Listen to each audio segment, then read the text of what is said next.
Hello friends, good morning. നമ്മുടെ Kerala TV സീരിയലിലേക്ക് എല്ലാവർക്കും സ്വാഗതം.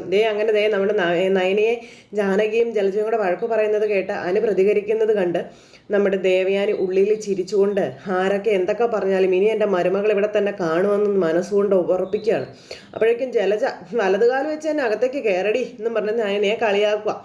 അപ്പം നയനെ പ്രാർത്ഥിച്ചിങ്ങനെ നിൽക്കുക കേട്ടോ, കണ്ണടച്ച. അപ്പോൾ നയനെ ആദർശ് നീ ഇല്ലാത്തത് കൊണ്ട് ആകെ വിഷമിച്ചിരിക്കുകയാണെന്നും നീ അവൻ്റെ അടുത്തേക്ക് പോ എന്നും പറഞ്ഞ് ദേവയാനി ഇങ്ങനെ പറയണു. എന്നിട്ട് അമ്മ കീഴടങ്ങിയെന്ന് പറയാൻ പറഞ്ഞു. പിന്നെ അവന് വേണ്ടി നീയുമായിട്ടുള്ള സമരം അവസാനിപ്പിച്ചെന്ന് പറയാനായിട്ട് ദേവയാനി പറയണു. എങ്കിലും എൻ്റെ മനസ്സിൽ നിന്നോടുള്ള അമർഷം ഈ ജന്മത്ത് തീരില്ല എന്നും ദേവയാനി നയനയോട് പറയുന്നു. ഇതൊക്കെ കേട്ട് ഇവർ അന്തം വിട്ട് നിൽക്കുവാണ്. നയനയോട് ദേവയാനി പറയുന്നത് കേട്ടിട്ടേ ആന്നും പറഞ്ഞുകൊണ്ട് നിൽക്കും അവിടെ ജലജയും ജാനകിയും അതുപോലെ തന്നെ നമ്മുടെ അനാമികയൊക്കെ. അകത്തേക്ക് പൊയ്ക്കോ എന്നും പറഞ്ഞ ദേവയാനി നയനയെ അകത്തേക്ക് പറഞ്ഞു വിടുക. നയനയാണെങ്കിൽ അകത്തേക്ക് കയറി പോവുകയും ചെയ്തു. അപ്പോൾ ഏതായാലും ആദ്യം നമ്മുടെ ദേവയാനി അകത്തേക്ക് കയറ്റി വിട്ടത് നയനയെ തന്നെയാണ്. അനാമിക ഇപ്പോഴോട് വായി വിളിച്ച് നിൽക്കുക. അപ്പം ഞാൻ വന്നപ്പോൾ തന്നെ അവളെ വിളിച്ചുകൊണ്ട് വന്നത് എൻ്റെ മുഖത്തേറ്റ അടിയായി പോയി വല്യമ്മ. അവരെ പിടിച്ച് തള്ളിയെന്നും പറഞ്ഞാൽ ഇവരുടെ എല്ലാവരുടെ മുന്നിൽ വെച്ച് അവരുടെ അനിയത്തി എന്നെ തല്ലിയത്, താഴെയിട്ട് ചവിട്ടിയതെന്നൊക്കെ അനാമിക ദേവയാനിയോട് പറയണം. അതൊന്നും എനിക്ക് മറക്കാൻ പറ്റില്ല എന്നും. എനിക്ക് കരള് ദാനം തന്ന എൻ്റെ മരുമകളെ പിടിച്ച് തള്ളിയ അവരുടെ അനിയത്തെ നിന്നെ തല്ലാതെ പിന്നെ പിടിച്ച് ഉമ്മ വയ്ക്കണോടി എന്ന് മനസ്സുകൊണ്ട് ദേവയാനി പറയുക. അതേ അനാമികയുടെ മുന്നിൽ നമ്മുടെ ദേവയാനിയുടെ തനി നിറം നമ്മുടെ ദേവയാനി എടുക്കുകയാണ്. അപ്പം മോള് പറഞ്ഞതേ ശരിയാണെന്ന് ജാനകി. ആ സമയത്ത് ഏട്ടത്തിയുടെ മരുമകള് എല്ലാം കണ്ട് ആനന്ദിക്കുകയായിരുന്നു എന്ന് ജാനകി പറയുമ്പോൾ ദേവയാനി കമാന്നൊരക്ഷരം പോലും മിണ്ടുന്നില്ല കേട്ടോ. അപ്പോൾ അവളെ മോള് പിടിച്ച് ചെറുതായിട്ടൊന്ന് തള്ളിയതേ ഉള്ളൂ. അതിന് നന്ദോന്ന് പറയുന്നവളെ എന്തൊരു തല്ലിയതെന്നും പറഞ്ഞുകൊണ്ട് ജലജ പറയുമ്പോൾ അങ്ങനെ തല്ലിയെങ്കിൽ അല്ലെങ്കിൽ തള്ളിയെങ്കിൽ അത് കിട്ടാനുള്ള അർഹത ഇവൾ കൊണ്ടെന്ന് അനിയ നേരം പറഞ്ഞു. എടാ എന്നും പറഞ്ഞ് ജാനകി വിളിച്ചു. അപ്പോൾ വേണ്ട, ഇനി ഇതിൻ്റെ പേരിൽ നമുക്കിവിടെ ഒരു സംസാരം വേണ്ട എന്ന് ദേവികനെ പറയുക. അവൾ മോളോട് ചെയ്ത തെറ്റിന് വല്യമ്മ ക്ഷമ ചോദിക്കുകയാണെന്നൊക്കെ പറയണം. തൽക്കാലം അവളെ വിളിച്ചുകൊണ്ട് വരേണ്ട അവസ്ഥയായി പോയി മോളെ എന്ന് ദേവയാനി അനാമികയോട് പറയുന്നു. ഈ വീടിനകത്ത് അത്രയ്ക്ക് ശ്വാസമുട്ടലുണ്ടെന്നും പിന്നെ അവളില്ലാത്തത് കൊണ്ട് പലരും ശ്വാസം മുട്ടി തന്നെയാണ് കഴിയുന്നത്, അത് ഞാൻ മനസ്സിലാക്കിയല്ലേ പറ്റുമെന്നും ദേവയാനി ചോദിക്കുക അനാമികയോട്. അങ്ങനെ നയനയെ പറ്റിയുള്ള സത്യം ദേവയാനി തന്നെ ഇവരോട് പറഞ്ഞിട്ട് അകത്തേക്ക് കയറിപ്പോയി. തൻ്റെ മരുമകൾക്കാണ് ദേവയാനി ആദ്യമേ സ്ഥാനം കൊടുത്തത്. അതും പറഞ്ഞ ദേവയാനി അകത്തേക്ക് കയറി പോയി കഴിഞ്ഞപ്പോൾ ഇവളുമാരെല്ലാവരും കൂടി ഇങ്ങനെ നിൽക്കുക. പക്ഷെ നയന വന്നതും കാര്യങ്ങളൊന്നും നമ്മൾ ആദർശ് അറിഞ്ഞിട്ടില്ല. ആദർശ് അവിടെ നിന്ന് കമ്പ്യൂട്ടറിൽ ഇങ്ങനെ നോക്കിക്കൊണ്ടിരിക്കുമ്പോഴാണ് ഒരാൾ എത്തിയിട്ടുണ്ടേ എന്നും പറഞ്ഞൊരു ശബ്ദം കേൾക്കുന്നത്. ആദർശ് ഇങ്ങനെ നോക്കിയപ്പോൾ നമ്മുടെ നയനയെ കണ്ടപ്പോൾ ആദർശ് നയനെ നീയോന്ന് ചോദിച്ച് ചാടി അങ്ങ് എഴുന്നേറ്റു. അപ്പോൾ ഞാൻ എത്തി, എൻ്റെ ഭർത്താവ് പോലും അറിയാതെ ഒരാൾ വന്ന് എന്നെ കൂട്ടിക്കൊണ്ട് വന്നെന്ന് പറഞ്ഞു. ആരും നിന്നെ കൊണ്ടുവന്നേ? അപ്പം ആരായിരിക്കും? അത് നിന്റെ അച്ഛനാണോ എന്ന് ചോദിച്ചു. പിന്നെ മുത്തശ്ശനോ? ആരാന്ന് ചോദിക്കുമ്പം അവരാരും അല്ലെന്ന് നമ്മുടെ നയന. പിന്നെ ആരാ? അത് ഞാൻ ഈ വീട്ടിലേക്ക് വരരുത് എന്ന് പറഞ്ഞുകൊണ്ടിരുന്നത് ആരാണോ ആ ആള് തന്നെയാണെന്ന് പറഞ്ഞു. അപ്പൊ അത് കേട്ടപ്പോൾ അമ്മയാണോ എന്ന് ചോദിച്ചു ആദർശ. അപ്പൊ അതെ എന്ന് നയന. അത് കേട്ട് കഴിഞ്ഞപ്പോൾ ഉണ്ടല്ലോ ഭയങ്കരമായിട്ട് പിന്നെ പറയണ്ടേന്നറിയാതെ നിൽക്കുക നമ്മുടെ ആദർശ്. അങ്ങനെ സംഭവിക്കേണ്ടതൊന്നും അല്ലല്ലോ എന്ന് ആദർശ് പറയുമ്പോൾ പക്ഷേ സംഭവിച്ച ആദർശേട്ടാന്ന് പറഞ്ഞു. മകൻ ഉറക്കമില്ല, രാത്രിയിൽ എന്നെ ഓർത്ത് അങ്ങോട്ടും ഇങ്ങോട്ടും നടക്കുക, അതുകൊണ്ട് പിന്നെ മകന്റെ സങ്കടം തീർത്തു കൊടുക്കേണ്ടതേ അമ്മയല്ലേ എന്ന് ചോദിച്ചു. അതുപോലെ തന്നെ മുത്തശ്ശനും മുത്തശ്ശിയൊക്കെ നിരന്തരം ആവശ്യപ്പെടുകയല്ലേ എന്നെ വിളിച്ചുകൊണ്ട് വരാനായിട്ട്. അങ്ങനെ കീഴടങ്ങാത്ത അമ്മ കീഴടങ്ങിയതാണെന്ന് പറഞ്ഞു. അതിപ്പോൾ കേട്ടപ്പോൾ എന്നും പറഞ്ഞ ആദർശന് ഭയങ്കര സന്തോഷം. ആദർശന് അതിനെ കെട്ടിപ്പിടിച്ചിങ്ങനെ അവിടെ നിൽക്കുക. അങ്ങനെ രണ്ടുപേരും വളരെ സന്തോഷത്തോടെ നിൽക്കുന്നു. മലയ്ക്ക് പോയത് അപ്പോൾ വെറുതെ ആയില്ലല്ലേ എന്ന് ആദർശ് ചോദിച്ചു കേട്ടോ നയനയോട്. അയ്യപ്പനെ പ്രാർത്ഥന കേട്ടു എന്ന് പറയുമ്പോൾ അങ്ങനെ വേണം കരുതാൻ, അല്ലെങ്കിൽ അമ്മയ്ക്ക് പെട്ടെന്ന് ഇങ്ങനൊരു മാറ്റമൊന്നും സംഭവിക്കില്ലല്ലോ ആദർശേട്ടാന്ന് പറഞ്ഞു നയന. കുറച്ച് ദിവസമായിട്ട് കരൾ കൊടുത്ത പെൺകുട്ടിയുടെ പിന്നാലെയാണ് അമ്മ. അതിനിടയ്ക്ക് നിന്നെ കാണാൻ വരുമെന്നും അല്ലെങ്കിൽ വിളിച്ചുകൊണ്ട് വരുമെന്നൊന്നും ഞാൻ ചിന്തിച്ചതേ ഇല്ലെന്നും പറഞ്ഞു. പിന്നെ അച്ഛൻ ഏതു നേരവും അമ്മ ഇങ്ങനെ വിമർശിച്ചുകൊണ്ടിരിക്കുന്നുണ്ടായിരുന്നു. എൻ്റെ സന്തോഷം നിന്റെ മടങ്ങി വരവാണെന്ന് പലതവണ അച്ഛൻ അമ്മയോട് പറഞ്ഞിട്ടുണ്ടെന്നുള്ള കാര്യവും പറയാം. അതൊക്കെ ചിലപ്പോൾ ഇപ്പോഴത്തെ അവസ്ഥയിൽ അമ്മയെ വേദനിപ്പിച്ചിട്ടുണ്ടായിരിക്കും. അതുകൊണ്ട് തന്നെയാണ് അമ്മ നിന്നെ അങ്ങോട്ട് വന്ന് വിളിച്ചുകൊണ്ട് വന്നതെന്ന് പറഞ്ഞപ്പോൾ അത് തന്നെ ആദർശേട്ടാ സത്യം, അങ്ങനെയാണ് സംഭവിച്ചതെന്ന് പറഞ്ഞു.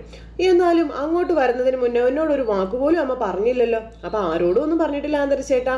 അമ്മയ്ക്ക് ചിലപ്പോൾ തോന്നിക്കാണും അമ്മയ്ക്ക് തന്നെ മരുമകളെ കൂട്ടിക്കൊണ്ട് വരണമെന്ന്. അതൊക്കെ അവിടെ നിൽക്കട്ടെ. അമ്മയുടെ ഇപ്പോഴത്തെ സംസാരവും പെരുമാറ്റവും ഒക്കെ എങ്ങനെയാണെന്ന് ചോദിച്ചപ്പം ഒരു മാറ്റവും ഇല്ല ആദർശേട്ടാ. അവിടെ നിന്ന് ഇങ്ങോട്ട് വരുന്ന വഴിക്ക് ഒട്ടും താല്പര്യമില്ലാത്ത രീതിയിലൊക്കെ തന്നെ എന്നോട് സംസാരിച്ചത്. അത് കേട്ടപ്പോൾ വരണ്ടാന്ന് തന്നെ എനിക്ക് തോന്നിയെന്ന് നയന പറയുമ്പം അമ്മ എല്ലാം മറന്നിട്ട് അമ്മ നിന്നെ നേരിട്ട് വന്ന് വിളിച്ചതല്ലേ നയനെ.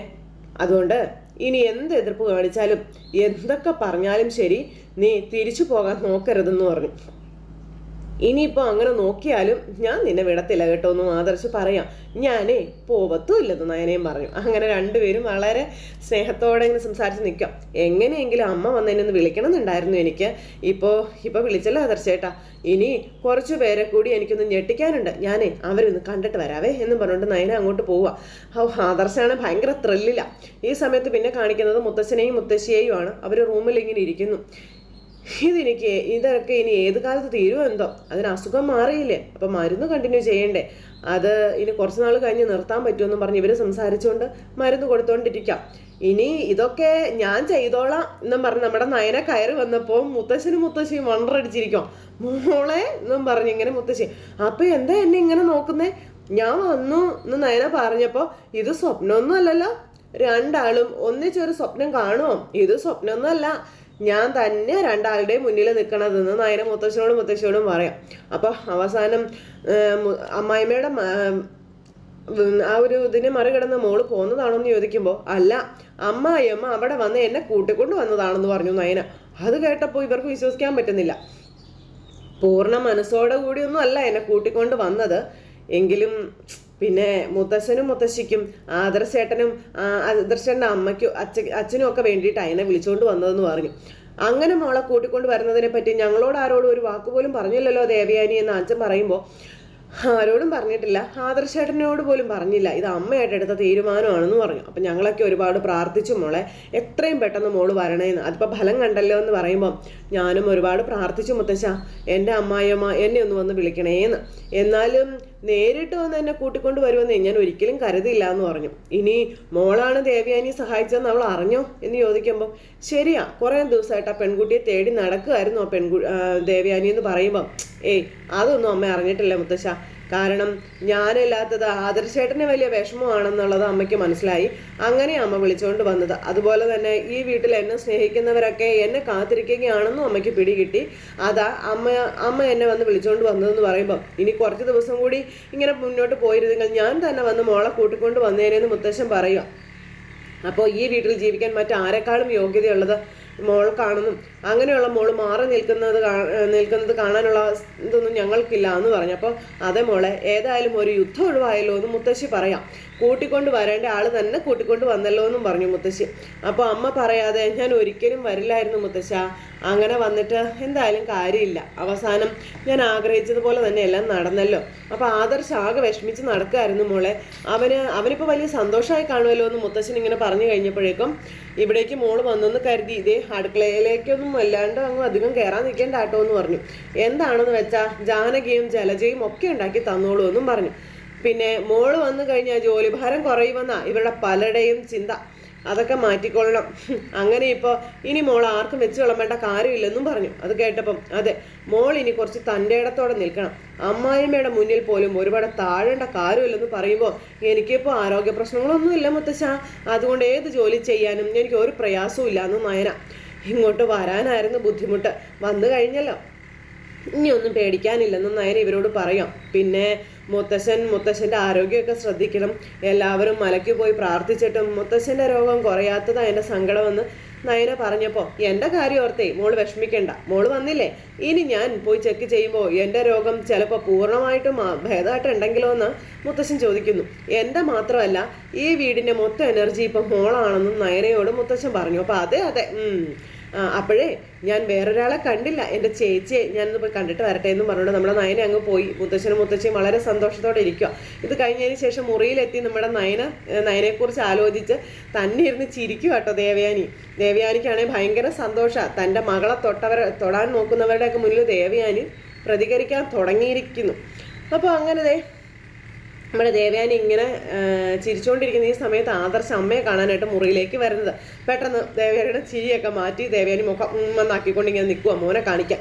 അമ്മേ എന്നും പറഞ്ഞ് മോൻ വിളിക്കുമ്പോഴും ദേവയാനി ഇങ്ങനെ ഇഷ്ടമല്ലാത്ത രീതിയിൽ അഭിനയിച്ചിരിക്കുക കേട്ടോ. അപ്പോൾ അതൊക്കെ എഴുന്നേറ്റ് ആദർശിൻ്റെ അടുത്തേക്ക് ചെന്നു. എന്താടാ, എന്താ നിനക്ക് വേണ്ടത്? അപ്പോഴേക്കും അമ്മയുടെ കൈ പിടിച്ച് മോൻ അമ്മയോട് നന്ദി പറയുക. അപ്പോൾ എൻ്റെ സങ്കടം കണ്ടിട്ടാണെങ്കിലും മുത്തശ്ശനും മുത്തശ്ശിക്കും വേണ്ടിയിട്ടാണെങ്കിലും അമ്മ അവസാനം നയനെ വിളിച്ചുകൊണ്ട് വന്നല്ലോ എന്നിങ്ങനെ പറയുമ്പോൾ, വിളിക്കാത്തവനെ എന്ത് ചെയ്യാനാ? ഞാൻ പോയി വിളിച്ചില്ലെങ്കിൽ ചിലപ്പോൾ നീ പോയി വിളിക്കും. അതാ ഈ വീടിൻ്റെ അവസ്ഥ എന്ന് ദേവയാനി എന്നെ ആദർശനോട് പറയുക. പിന്നെ അല്ലെങ്കിൽ നിന്റെ മുത്തശ്ശനും മുത്തശ്ശിയും പോയി വിളിക്കും, ആരാണേലും പോയി വിളിക്കത്തില്ലേ എന്ന് ചോദിച്ചു. അതൊഴിവാക്കാൻ വേണ്ടി ഞാൻ തന്നെ തോറ്റു കൊടുക്കാമെന്ന് കരുതിയതാ, വേറൊന്നുമില്ല എന്ന് പറഞ്ഞു. അപ്പം അമ്മയുടെ അനുവാദമില്ലാതെ ഞങ്ങളാരും പോയി വിളിക്കില്ലായിരുന്നു എന്ന് ആദർശ് പറഞ്ഞപ്പം, എന്നാൽ പിന്നെ ഞാൻ അവളെ തിരിച്ചു കൊണ്ടുപോയി വിടട്ടെ എന്ന് ചോദിച്ചു ദേവയാനി. അപ്പം ആദർശ് ഇങ്ങനെ വിഷമിച്ചിങ്ങനെ അമ്മയെ നോക്കുക.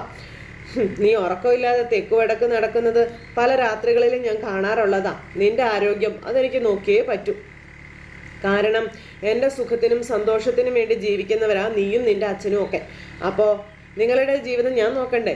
ജയേട്ടൻ പോലും അവളെ കൊണ്ടുവരാത്തതിൽ എന്നോട് മുഖം കറുത്ത് സംസാരിച്ചിട്ടുണ്ടെന്നും എൻ്റെ അവസ്ഥ പോലും മനസ്സിലാക്കാതെ എന്നോട് സംസാരിച്ചിട്ടുണ്ടെന്ന് പറഞ്ഞു. ഞങ്ങളുടെ ബെഡ്റൂമിനകത്ത് ഞങ്ങളുടെ കല്യാണം കഴിഞ്ഞതിന് ശേഷം സംസാരം ഉണ്ടായിട്ടുള്ളത് അവളെപ്പറ്റി മാത്രമാണെന്ന് ആദർശിനോട് അമ്മ പറഞ്ഞു കൊടുക്കുക. എന്ന് വെച്ചാലേ ഇപ്പോൾ എന്നെക്കാളും നിങ്ങൾക്കൊക്കെ വേണ്ടത് അവളെ അല്ലേ എന്ന് ചോദിച്ചു. പിന്നെ ശരിക്കും പറഞ്ഞു കഴിഞ്ഞിട്ടുണ്ടെങ്കിൽ എൻ്റെ കരൾ മാറ്റി വെച്ചതിന് ശേഷം അവളോടുള്ള നിങ്ങളുടെ സ്നേഹം അത് കൂടിയിട്ടുണ്ടെന്നും ദേവയാനി ഇങ്ങനെ പറയണു. ആദർശൊന്നും മിണ്ടുന്നില്ല കേട്ടോ. അവളിവിടെ വേണം എന്നുള്ളൊരു ചിന്തയും നിങ്ങളിൽ കൂടിക്കൂടി വരികയാണല്ലോ എന്ന് പറഞ്ഞ് ഇപ്പോൾ ഓരോരുത്തരുടെ മട്ടും ഭാവമൊക്കെ കണ്ടിട്ട് അവളാ എനിക്ക് കരള തന്നെന്ന് തന്നെ എനിക്ക് തോന്നിപ്പോകുമെന്ന് ആദർശിനോട് ദേവയാനി പറയുമ്പോൾ ആദർശൊന്നും വല്ലാതായി നിൽക്കുക കേട്ടോ. അങ്ങനെയാ കാര്യങ്ങളുടെ പോക്കെന്നും പറഞ്ഞു. ആദർശൊന്നും മിണ്ടുന്നില്ല. എന്നാൽ എന്നെ സഹായിച്ച പെൺകുട്ടിയെ വെളിച്ചത്ത് കൊണ്ടുവരാൻ ആരും ഇഷ്ടപ്പെടുന്നില്ലെന്നുള്ള സത്യം എന്ന് പറയുമ്പോൾ, അമ്മ നേരിട്ട് പോയി വിളിക്കേണ്ട കാര്യമില്ലായിരുന്നു, എന്നെ ഒന്ന് വിളിച്ച് പറഞ്ഞാൽ മതിയായിരുന്നു, ഞാൻ പോയി കൂട്ടിയേനെ എന്ന് പറഞ്ഞു. അപ്പം എന്തിനാ അത്? ഞാനല്ലേ അവളെ ഒഴിവാക്കിയത്. നിന്റെ വ്രതം തീരുന്നത് വരെ അവളുടെ വീട്ടിൽ നിൽക്കട്ടെ എന്ന് പറഞ്ഞതും ഞാൻ തന്നെയല്ലേ എന്ന് ചോദിച്ചു. അപ്പം പിന്നെ അവളെ ഇവിടെ കൊണ്ടുവന്ന് നിങ്ങളെയൊക്കെ സന്തോഷിപ്പിക്കേണ്ടത് എൻ്റെ ഉത്തരവാദിത്വമല്ലേ എന്ന് ചോദിച്ചു. അപ്പോൾ ആദർശത്തൊക്കെ കേട്ട് ചിരിച്ചുകൊണ്ട് അങ്ങനെ നിൽക്കുക. എനിക്കത് വേദനയൊക്കെ ആണെങ്കിലും എൻ്റെ സുഖത്തിനും സന്തോഷത്തിനും വേണ്ടി ജീവിക്കുന്നവരുടെ മനസ്സ് ഞാൻ കാണാതെ പോകരുതല്ലോ എന്നും പറഞ്ഞു. അപ്പോൾ അതൊക്കെ കേട്ടിങ്ങനെ നിൽക്കുക ആദർശ്. ഇടയ്ക്ക് നീ എന്താ പറഞ്ഞതെന്ന് വല്ല ഓർമ്മയുണ്ടോ നിനക്ക്? അപ്പം എന്താ അമ്മയെന്ന് ചോദിച്ചപ്പോൾ ഇപ്പം നിനക്കത് ഓർമ്മയൊന്നും ഉണ്ടാവില്ല എന്ന് പറയുമ്പോൾ ആദർശം ഇങ്ങനെ നോക്കി നിൽക്കുക. എന്താന്ന് മുത്തശ്ശൻ്റെയും മുത്തശ്ശിയുടെയും ആയുസ് നീട്ടി കിട്ടും, നയനി ഇവിടെ ഉണ്ടെങ്കിലെന്ന് നീ ഒരിക്കലും പറഞ്ഞില്ലേ എന്ന് ചോദിച്ചപ്പം ഞാൻ പറഞ്ഞിരുന്നു അമ്മേ. അത് പിന്നെ അമ്മേ, മുത്തശ്ശനും അമ്മയ്ക്കും നയനയ്ക്കും വേണ്ടിയിട്ടാ ഞങ്ങളെല്ലാവരും കൂടെ ചേർന്ന് ഈ തവണ മല ചവിട്ടിയെന്ന് പറയുമ്പം, ഓ എൻ്റെയും അച്ഛൻ്റെയും കൂടെ അവളെയും നീ ഉൾപ്പെടുത്തിയോ എന്നും അമ്മ ചോദിക്കുന്നു. അവൾക്ക് വേണ്ടിയിട്ട് നിങ്ങളെന്തിനാ മല ചവിട്ടിയത്? അവൾക്ക് എന്തെങ്കിലും അസുഖമുണ്ടോ എന്ന് നയനയോട് പറ്റി ചോദിക്കുമ്പം അവൾക്ക് അങ്ങനെ അസുഖമൊന്നുമില്ലമ്മേ. പിന്നെ മനസ്സിലായി ദേ ഞാനും അവളും തമ്മിലുള്ള പൊരുത്തക്കേടുകളും മാറണം, ശത്രുത അവസാനിപ്പിക്കണം അല്ലേ? അതിന് വേണ്ടിയിട്ടല്ലേ അമ്മായിയമ്മ മരുമകളെ സ്നേഹിക്കണം, അതല്ലായിരുന്നു നിന്റെ മനസ്സിൽ? അതെ അമ്മ, അത് തന്നെയാണെന്നും പറഞ്ഞു ഒഴിഞ്ഞു മാറുമ്പോൾ ഇപ്പം അതൊക്കെ നടന്നില്ലേടാന്ന് ചോദിച്ചു. നിനക്കത് പോരെ എന്നും ചോദിച്ചു. പക്ഷേ പ്രാർത്ഥിച്ച ഒരു കാര്യം മാത്രം നടന്നില്ലമ്മേ, മുത്തശ്ശൻ്റെ അസുഖം പൂർണ്ണമായിട്ടും മാറിയിട്ടില്ല എന്ന് നമ്മുടെ ആദർശ് പറയുമോ. അതുകൊണ്ടാണ് നയനയെ വിളിക്കണമെന്ന് ഞാൻ കൂടെ പറഞ്ഞുകൊണ്ടിരുന്നതെന്നും ആദർശ് പറയുന്നു കേട്ടോ. അച്ഛനും അതുകൊണ്ട് തന്നെയാ അമ്മയെ നിർബന്ധിച്ചുകൊണ്ടിരുന്നതെന്നും പറഞ്ഞു.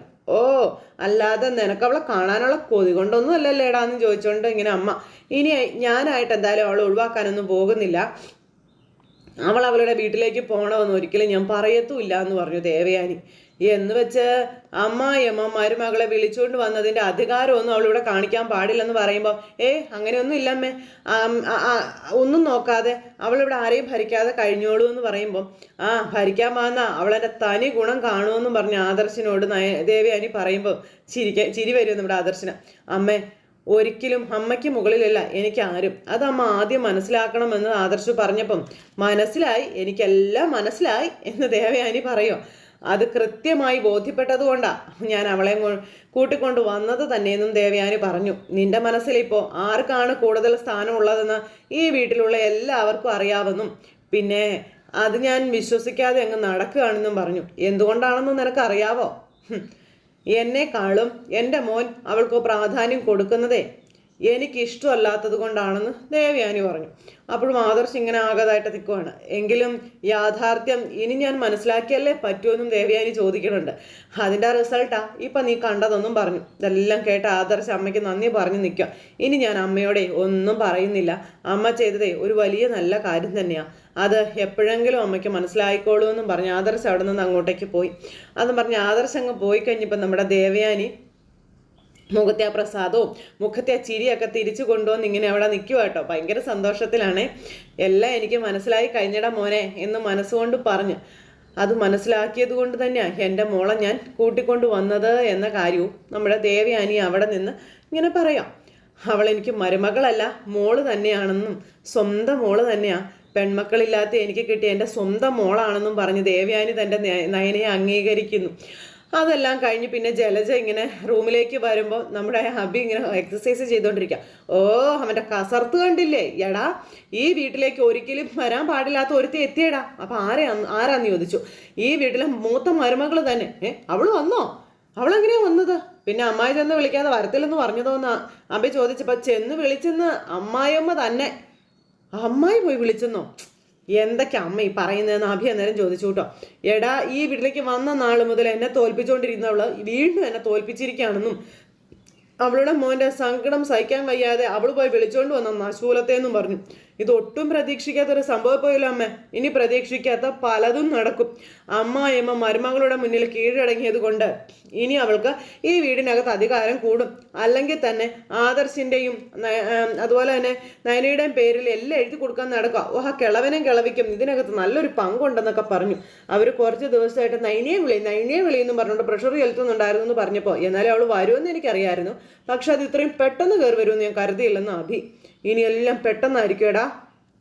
പിന്നെ അങ്ങനെ വന്നതുകൊണ്ട് ഒരു ഗുണമുണ്ട്, അടിയും വഴക്കും കാണാം 3 മരുമക്കളും തമ്മിൽ എന്നും പറഞ്ഞ് ചേച്ചിയും അനിയത്തിയും ഒരു ഭാഗത്ത് മറുഭാഗത്ത് അനാമിക. അപ്പം അനാമികയെ നന്നായി തിളപ്പിക്കണമെന്ന് അഭി പറയുമ്പോൾ അവളെ തിളപ്പിച്ചേ അവസാനം തിളച്ച വെള്ളത്തിൽ നമ്മൾ വീഴാതിരുന്നാൽ മതി എന്ന് ഞാൻ പറഞ്ഞു കൊടുക്കുക. ജലജ ബുദ്ധിയുള്ളവളാ നയന. അവൾ ഈ വീട്ടിലേക്ക് തിരിച്ചു വരാനായിട്ട് ലക്ഷങ്ങൾ വിലയുള്ള സ്വർണമായിട്ടാ നിന്റെ മുത്തശ്ശനും മുത്തശ്ശിയും അവളുടെ പിന്നാലെ പോയത്. അത്രയും മിടുക്കെന്തായാലും ആർക്കും ഇല്ല. അതിൻ്റെ കൂടെ ആദർശിനാണെങ്കിലേ അവളോട് മുടിഞ്ഞ സ്നേഹവുമാണ്. അതൊക്കെ നമുക്ക് വിനയായി വരും മോനെ എന്നും പറഞ്ഞുകൊണ്ട് ഇങ്ങനെ ജലജ പറഞ്ഞിട്ട് അങ്ങ് പോയി. അഭിനന്ദ ആലോചന അങ്ങ് തുടങ്ങി ഇനിയിപ്പോൾ എന്താ ചെയ്യേണ്ടതെന്ന്. അപ്പോൾ അതെല്ലാം കഴിഞ്ഞതിന് ശേഷം ആദർശ് വീട്ടിൽ ചെന്നു. അപ്പോൾ വീട്ടിൽ ചെന്നിട്ട് ദേവയാനി എന്തെങ്കിലും അറിഞ്ഞോ എന്നിങ്ങനെ ആദർശ് ഇവരോട് ചോദിക്കാം. അല്ലെങ്കിൽ പിന്നെ ഇങ്ങനെ വരേണ്ട ഒരു കാര്യമില്ലല്ലോ എന്നും പറഞ്ഞു. അപ്പോൾ ആദർശും പറഞ്ഞു എനിക്കും അങ്ങനെ ഒരു സംശയമുണ്ട് എന്ന് പറഞ്ഞു. അപ്പോൾ അച്ഛൻ ഇനിയിപ്പോൾ അമ്മ കുറച്ച് ദിവസമായിട്ട് ആ പെങ്കൊച്ചിൻ്റെ പിന്നാലെ ആയിരുന്നല്ലോ അച്ഛാ, ഇനി ഇങ്ങനെയൊക്കെ സംഭവിക്കും അച്ഛാന്ന് ചോദിച്ചപ്പോൾ ഒരുപക്ഷെ അവളിനി അറിഞ്ഞിട്ടുണ്ടെങ്കിലോ അല്ലെങ്കിൽ പിന്നെ ഇത്രയും പെട്ടെന്ന് നമ്മളോട് പോലും പറയാതെ നയനമോളെ പോയി വിളിച്ചുകൊണ്ട് വരേണ്ട കാര്യമില്ലായിരുന്നല്ലോ എന്ന് ജയൻ പറയണു. ജയനും മോനും കൂടെ സംസാരിക്കുന്ന ദേവയാനി അവിടെ നിന്ന് കേൾക്കുക. അല്ലച്ചാ, അമ്മയെ സഹായിച്ചത് നയനയാണെന്ന് അറിഞ്ഞു കഴിഞ്ഞാൽ ഇങ്ങനെയായിരിക്കും അമ്മയുടെ പ്രതികരണം എന്നിങ്ങനെ നമ്മുടെ ആദർശ് അച്ഛനോട് പറയുന്നതും ദേവയാനി കേൾക്കുന്നുണ്ട് കേട്ടോ. നമ്മളത് മറച്ചു വെച്ചതിൻ്റെ പേരിൽ അമ്മ നമ്മൾ വെറുതെ വിടുവോ എന്നും ജയനോട് ചോദിക്കുന്നു. അതുപോലെ തന്നെ നയനെ ഇതുപോലെ പോയി വിളിക്കുമോ എന്നൊക്കെ ചോദിച്ചു. അപ്പോൾ ഒന്നും അറിയില്ല, ഒന്നും അറിയാനും പറ്റുന്നില്ല. ഇനി ത്യാഗം ചെയ്ത മരുമകളോട് ഇനി അയാൾക്ക് സ്നേഹം കൂടിയതാണെങ്കിലോ എന്ന് ജയൻ ചോദിക്കുമ്പോൾ അങ്ങനെയാണെങ്കിൽ നമ്മളത് നേരത്തെ പറയാതിരുന്നത് തെറ്റായി പോയെന്ന് വേണം പറയാനെന്നും പറഞ്ഞ് ആദർശം പറയുന്നു. അപ്പോഴാണ് ദേവയാനി അങ്ങോട്ടേക്ക് വരുന്നത്. അച്ഛതെ അമ്മ വരുന്നുണ്ടെന്ന് പറഞ്ഞ് ആദർശ് കാണിച്ചു കൊടുക്കുക. അപ്പോഴേക്കും രണ്ടുപേരും ഒന്നും മിണ്ടാതെ ഇങ്ങനെ നിൽക്കുക കേട്ടോ. ദേവയാനി അങ്ങ് ഇറങ്ങി വന്നിട്ട് ഇവ രണ്ടുപേരെയും നോക്കുന്നു. നിന്റെ സങ്കടം കണ്ടിട്ട് നിന്റെയും അച്ഛൻ്റെയും മുത്തച്ഛൻ്റെയും മുത്തശ്ശിയുടെയും ഒക്കെ ആഗ്രഹം അനുസരിച്ച് ഞാൻ അവളെ കൂട്ടിക്കൊണ്ട് വന്നതാണെന്നും എന്ന് വെച്ചാൽ നിങ്ങളുടെയൊക്കെ ആഗ്രഹം നടന്നു എന്നും ദേവയാനി പറയുന്നു. ഇനിയിപ്പോൾ എൻ്റെ ആഗ്രഹവും നടക്കണം എന്ന് നമ്മുടെ ദേവയാനി പറയുവാണ് ഇവരോട്. എനിക്ക് എന്തായാലും ആ പെൺകുട്ടിയെ കാട്ടിത്തരണമെന്നും ഇവരോട് ആവശ്യപ്പെടുന്നു. ഇവരാണ് അന്തം വിട്ടിങ്ങനെ നോക്കി നിൽക്കുക. അവളുടെ വീട് പോലും കാണിക്കാൻ അച്ഛനും മോനും ഒന്നും തയ്യാറാകുന്നില്ല എന്ന് പറഞ്ഞപ്പോൾ അത് പിന്നെ ഈ വീട് കണ്ടിട്ട് എന്താ ദേവയാനി പ്രയോജനം? നീ കാണാൻ ആഗ്രഹിക്കുന്നത് നിന്നെ സഹായിച്ച പെൺകുട്ടിയെ അല്ലേന്ന് ചോദിച്ചപ്പോൾ എത്ര ദിവസം കഴിഞ്ഞിട്ട് ആ പെൺകുട്ടി വരുമെന്ന് മറ്റോ പറഞ്ഞിരുന്നു ആദർശയെന്ന് ചോദിച്ചപ്പം അതൊന്നും വ്യക്തമായി പറഞ്ഞിട്ടില്ല അമ്മേ. അവരുടെ ഹസ്ബൻഡിൻ്റെ ജോലി സ്ഥലത്തേക്ക് അവർ പോയിരിക്കുന്നത്. അപ്പം അങ്ങനെ തന്നെയാണോ നീ നേരത്തെ എന്നോട് പറഞ്ഞത്? കൂടുതൽ അന്വേഷിച്ചപ്പം അങ്ങനെ അറിയാൻ കഴിഞ്ഞതെന്ന് ആദർശ് പറയാം. ഓ, ജോലി സ്ഥലത്തേക്ക് പോയതാണെങ്കിൽ ഇനി കുറച്ച് നാൾ കഴിയുമായിരിക്കും അല്ലേ മടങ്ങി വരാൻ? അപ്പോൾ അതിനാ സാധ്യത കൂടുതലെന്ന് ജയൻ വേഗം ചാടി കയറി പറഞ്ഞു. എങ്കിൽ നമുക്ക് അവരുടെ ജോലി സ്ഥലത്തേക്ക് പോയാലോ എന്ന് ചോദിച്ചപ്പം അങ്ങോട്ടും ഇങ്ങോട്ടും നോക്കുക അച്ഛനും മോനും കൂടി. അപ്പം അത് കഴിഞ്ഞപ്പം ദേവയാനി ഇവരായിട്ട് ശരിക്കും കുരങ്ങ് കളിപ്പിക്കുന്നുണ്ട് കേട്ടോ. ഇവർക്കാണെങ്കിലും ഒന്നും മിണ്ടാൻ പറ്റുന്നില്ലല്ലോ. അപ്പോൾ എന്നോട് കാണിച്ചതിന് ഞാൻ എല്ലാത്തിനെയും കുറെ വട്ടം കറക്കും എന്ന് പറഞ്ഞ് ദേവയാനി ഇങ്ങനെ മനസ്സിൽ പറയുമ്പോൾ എന്താ ദേവയാനി നീ ഇങ്ങനെയൊക്കെ പറയുന്നതെന്ന് ചോദിച്ചു നമ്മുടെ ജയൻ. നീ അത്രയും ദൂരമൊന്നും യാത്ര ചെയ്യാറായിട്ടില്ല, നിനക്ക് എന്താ പറ്റിയെന്ന് ചോദിച്ചു. അപ്പം അതെ, ഡോക്ടർ പറഞ്ഞതേ കൂടിപ്പോയ ഒരു 10 കിലോമീറ്റർ അതിനപ്പുറം യാത്ര ചെയ്യരുതെന്നാണെന്നൊക്കെ പറഞ്ഞപ്പോൾ ഫ്ലൈറ്റിൽ പോയാലും നമുക്ക് അതിന് കുഴപ്പമില്ലല്ലോ. ഈ കണ്ടീഷനിൽ ഒരു കാരണവശാലും ഫ്ലൈറ്റിൽ യാത്ര ചെയ്യാൻ പാടില്ലെന്നും അത് ശരിയാവില്ലെന്നും ജയൻ പറഞ്ഞു. ഓരോന്ന് പറഞ്ഞ് എന്നെ പെൺകുട്ടിയിൽ നിന്ന് അകറ്റി നിർത്തുകയാണ് നിങ്ങളല്ലേ എന്നൊക്കെ ചോദിച്ചപ്പോൾ നിങ്ങളുടെയൊക്കെ സങ്കടത്തിന് ഞാൻ പരിഹാരം കണ്ടിട്ടും എൻ്റെ വേദന നിങ്ങളാരും മനസ്സിലാക്കുന്നില്ലല്ലേ എന്നൊക്കെ ചോദിച്ചു. അപ്പോൾ അമ്മ ആഗ്രഹിക്കുന്നത് പോലെ ആ പെൺകുട്ടിയെ ഒരു ദിവസം അമ്മയുടെ മുന്നിൽ കൊണ്ടുവന്ന് നിർത്താമെന്ന് പറഞ്ഞു ആദർശ്. അതുവരെ താൻ ആ പെൺകുട്ടിയുടെ പേരിൽ ഞങ്ങളെ ആരെയും ശല്യം ചെയ്തെന്ന് പറഞ്ഞപ്പം ശരി, പക്ഷെ അത് എത്രയും പെട്ടെന്ന് തന്നെ വേണമെന്ന് പറഞ്ഞു. അങ്ങനെ അത് പറഞ്ഞ് പിന്നെ ഒരു കാര്യം, നിന്റെ ഭാര്യയെ ഞാൻ വിളിച്ചുകൊണ്ട് വന്നതേ നിനക്ക് നല്ല ഉറക്കം കിട്ടാനാണെന്നും അത് ഞാൻ പറഞ്ഞല്ലോ, പിന്നെ അത് ഞാൻ അവളോടും പറഞ്ഞിട്ടുണ്ടെന്നും അതിനെപ്പറ്റി ദേവയാനി പറയാം എന്ന് വെച്ച് എനിക്ക് ഇഷ്ടപ്പെടാത്ത എന്തെങ്കിലും കണ്ട ഞാൻ ഇനിയും അവളെ പുറത്താക്കുമെന്ന് ദേവയാനി ഇവരോട് പറഞ്ഞു. പരമാവധി അത് ഒഴിവാക്കണമെന്ന് തന്നെ ആഗ്രഹം, അതുകൊണ്ട് അവളോടൊന്ന് അടങ്ങി ഒതുങ്ങി ജീവിക്കാൻ നീ പറഞ്ഞേക്കാൻ പറഞ്ഞു. അങ്ങനെ അതും പറഞ്ഞ് ഇവരിങ്ങനെ നിൽക്കുന്നിടത്ത് ഇന്നത്തെ കഥ അവസാനിച്ചിട്ടുണ്ടേ. അപ്പോൾ എല്ലാവരും കാത്തിരുന്ന് കാണണം കേട്ടോ. എല്ലാവർക്കും നല്ലൊരു ദിവസം ആശംസിക്കുകയാണേ. നന്ദി.